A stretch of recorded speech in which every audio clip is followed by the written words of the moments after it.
member for Milton Keynes North, who raised similar concerns. I expressed at that time my serious concerns about the discrimination of minorities in Pakistan, and I joined the Right Honourable Member in condemning September's appalling attacks in Balochistan that left so many innocent people dead. Before I turn in more detail to the Hazara community, may I take the opportunity to set in context some of the issues, which was indeed the point raised by my honourable friend, the member for Gillingham and Raynham. Sadly, sectarian violence is not isolated to Balochistan. Tragically, across the country, the Pakistani people have suffered from the scourge of sectarian violence. Sunni and Shia alike have endured terrible violence, as have other minority communities. I joined Pakistan's Prime Minister Gilani in condemning this week's disgraceful attacks in Khorasan, which killed at least 18 Shia Muslims. It's vital that the perpetrators of all sectarian violence, including from this week's vicious attack, are brought to justice. The United Kingdom and Pakistan have a long history and strong relationship founded on mutual respect, mutual trust and mutual benefit. Our respect for Pakistan's sovereignty and territorial integrity is absolute. So we must be clear that the security of Balochistan, as with all provinces of Pakistan, is a matter for the people and government of Pakistan. The improvement to regional security which the international community is committed requires all countries to respect the sovereignty and territorial integrity of their neighbours. Though sectarian violence across Pakistan is a growing concern, it is important to note the progress being made in a range of human rights areas, including removing reservations to human rights treaties. It's vital that Pakistan now works to ensure that it effectively implements the international human rights treaties to which it is a signatory. None of the communities of which we've spoken in the debate this afternoon will truly be secure unless these advances are made. At the dawn of Pakistan's independence, in his presidential address to the First Constituent Assembly, Muhammad Ali Jinnah outlined his belief that in Pakistan there should be, and I quote, no discrimination between one caste or creed and another, end quotes. He said, for Pakistan is founded with the fundamental principle, he said, that we are all citizens and equal citizens of one state. I've met many Pakistanis working tirelessly to realise this vision today. None more courageous than Minister Shahbaz Bhatti, whose work towards peaceful, moderate change was met with such brutal violence. Since his assassination, I've twice met his brother, Dr. Paul Bhatti, and underlined the United Kingdom's government for support for human rights in Pakistan. Human rights are intertwined with a wide range of issues, including education, stability and development.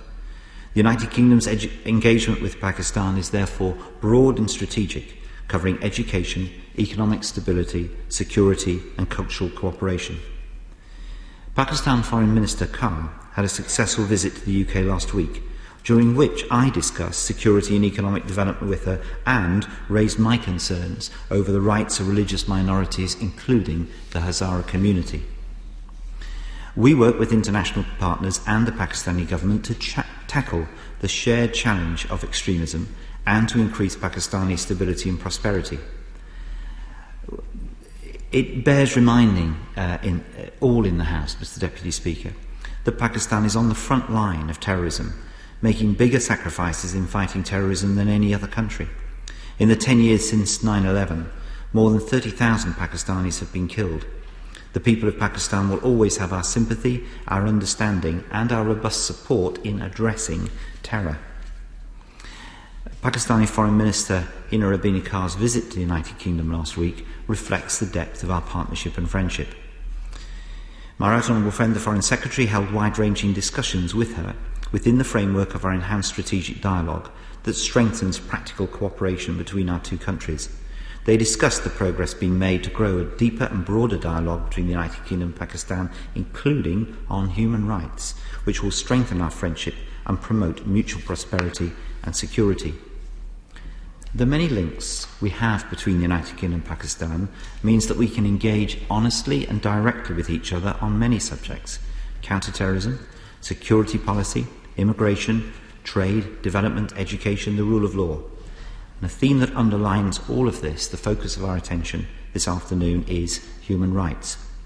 As laid down in the Constitution of Pakistan, All Pakistani citizens should be able to live their lives without fear of discrimination or persecution, regardless of their religious beliefs or their ethnic group.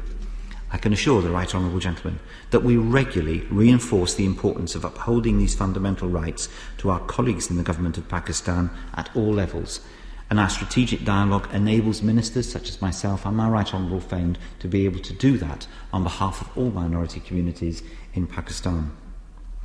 The Government of Pakistan has taken positive actions. It has reserved quotas in the public sector and Parliament for minorities. It has set up complaints procedures for those encountering discrimination. It has removed reservations to international human rights treaties. We will continue to support those who wish to see reform in Pakistan and raise human rights with the Pakistani government. As I indicated, I personally raised my concerns over human rights issues with the Foreign Minister last week.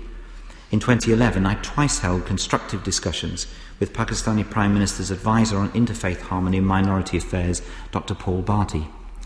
Tomorrow, as some will know, marks the anniversary of the first anniversary of the assassination of his brother, and serves as a poignant reminder of the need to tackle terrorism to support Pakistani progress on human rights and the losses that they have suffered. There is a process in place to try and ensure that interfaith committees do meet in the various provinces. It's a process I've seen in action, and we are keen to continue to support. The plight of the Hazara community is connected to the wider regional dynamic. Hazara people fleeing repression in 19th century Afghanistan formed the beginnings of Pakistan's Hazara.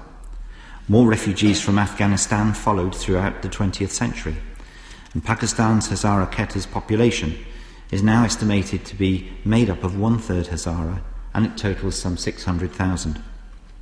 The presence of the Afghan Taliban in Quetta has amplified repression of Pakistani Shia, including Hazara, in the region. We welcome progress made by the Hazaras of Afghanistan since the fall of the Taliban in 2001. This progress has seen high-profile Hazaras occupy key positions in the Afghan government.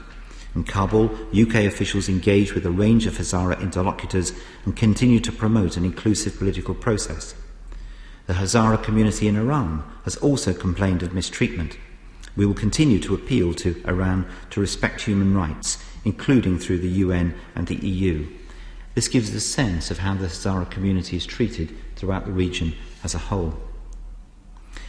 The specific issues of Hazara rights and sectarian violence in Balochistan were raised with the Balochi authorities and parliamentarians by British officials last October. Local discussion of these issues has continued since, with our officials engaging with Balochi members of the National Assembly, amongst others. The plight of Pakistan's Hazara community, highlighted in the afternoon's debate, will be recognised in the 2011 FCO Human Rights Report, which is due to be published this month. Media reports have claimed that nearly 700 Hazaras have been killed in Pakistan since 2004. In 2011, the Hazara in Balochistan suffered a number of major attacks, including on the 19th of September, when gunmen killed 26 Hazara pilgrims returning from Iran. Lashkar-e-Jhangvi claimed responsibility for this attack and has waged a sustained campaign of violence against the community. On the 4th of October, attackers killed 13 passengers, mostly Hazara, travelling on a bus in Quetta. A major attack during the Shia processions marking Ashura was anticipated, but did not occur. Nawab Bassam Rassami, Chief Minister of Balochistan, formulated a committee on September the 22nd to probe the killing of 29 pilgrims in Mastung. I remain concerned about the low-key response of Pakistan's authorities to September and October's violent attacks. It is vital that those responsible are brought to justice.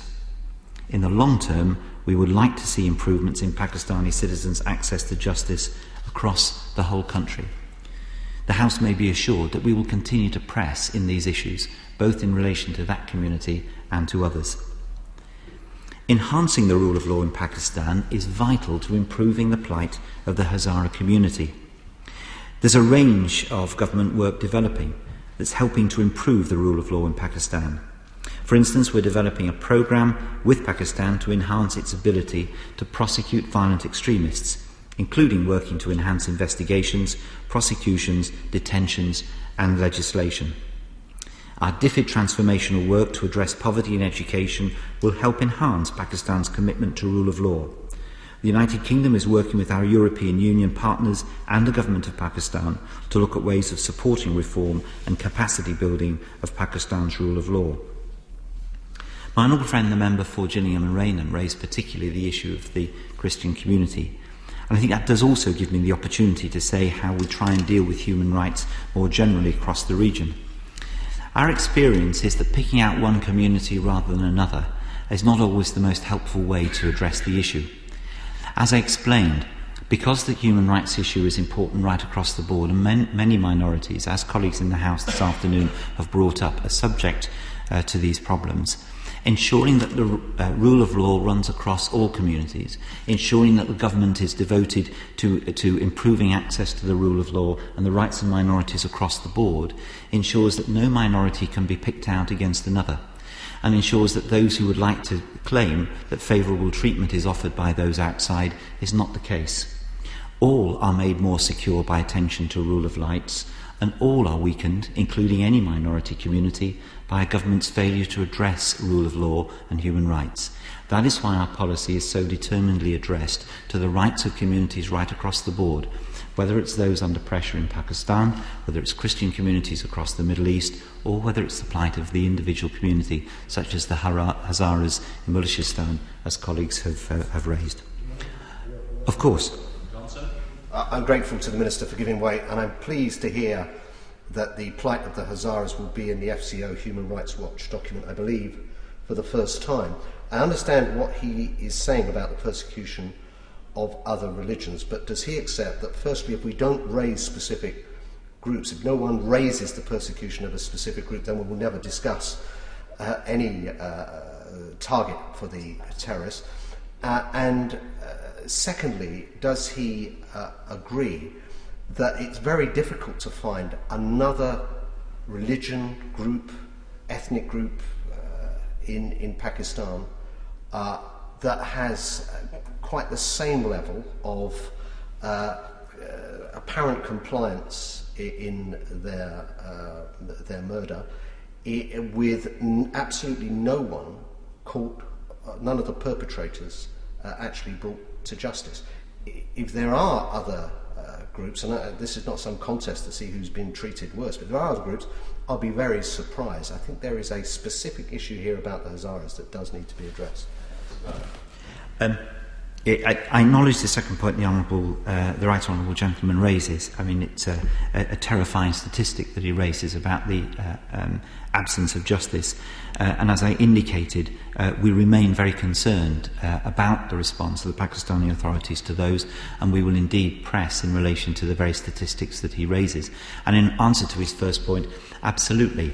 I think it's bound to be the case that colleagues here will raise individual communities.